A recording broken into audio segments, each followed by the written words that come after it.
तर मग कदाचित पोलीस अधिकाऱ्यांपर्यंत माहिती लपवण्यासाठी त्या ठिकाणी कारवाई सुद्धा करावी लागेल। खरं काय हे मात्र त्या ठिकाणी लोकांसमोर आलं पाहिजे आणि जे आम्ही म्हणतोय त्याच्यामध्ये जर काही तफावत असेल तर आम्ही उद्या जाऊन माफी सुद्धा त्या ठिकाणी मागू। फक्त एकच आहे, कुठेतरी पोलीस दबाव हा तिथं असणाऱ्या पोलीस प्रशासनावर, तिथं असणाऱ्या लोकांवर आहे, म्हणून खरी माहिती हे आपल्यापर्यंत पोहोचत नाही असं मात्र त्या ठिकाणी आम्हाला सगळ्यांना कळतं।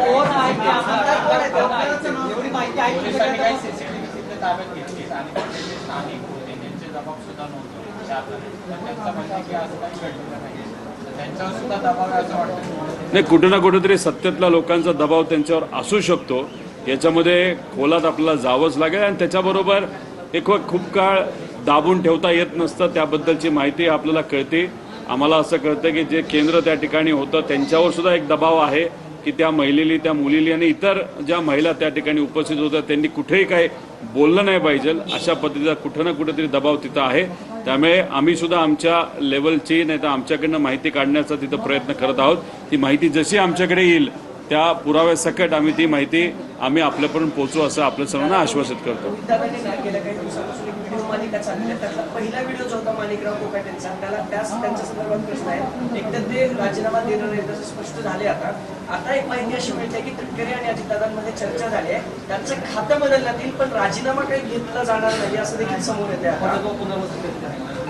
आता बघा, मी एवढंच तुम्हाला सांगेल की गेले काही महिने सातत्याने शेतकऱ्यांच्या विरोधात कोकाटे साहेब त्या ठिकाणी स्टेटमेंट देत चाललेले आहेत।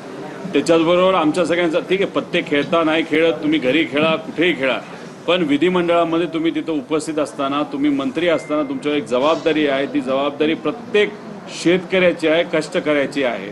आणि मग तिथं त्यांचे प्रश्न मांडण्यापेक्षा, त्यांचे प्रश्न सोडवण्यापेक्षा तुम्ही जर तिथं खेळ खेळत असाल आणि उद्या जाऊन जेव्हा तुम्ही पत्रकार परिषद दुसऱ्या दिवशी नंतर घेता तेव्हा तुम्ही अहंकारानं म्हणता बघू कुणी काय बोललं त्याच्यावर कारवाई करायची का काय, आम्ही त्या ठिकाणी बघू, हा अहंकार जरा बाजूला त्या ठिकाणी तुम्ही ठेवा।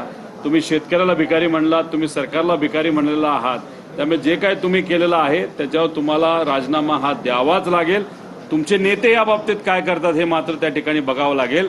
पण दादांना मला विनंती करायची, एकतर यांचं खातं बदला, तिथं दुसऱ्या चांगल्या व्यक्तीला तिथं तुम्ही द्या, नाहीतर तुम्ही स्वतः कृषी विभागाची तिथं जबाबदारी घ्या अशी विनंती अजितदादांना तिथं करतो।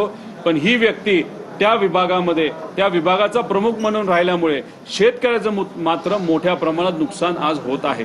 दादा, अजितदादांनी ज्यावेळेस हे सगळे आरोप झाले होते ना पहिल्यांदा दादांवर, त्यावेळेस दादांनी स्वतः मंत्रिपदाचा राजीनामा दिला होता।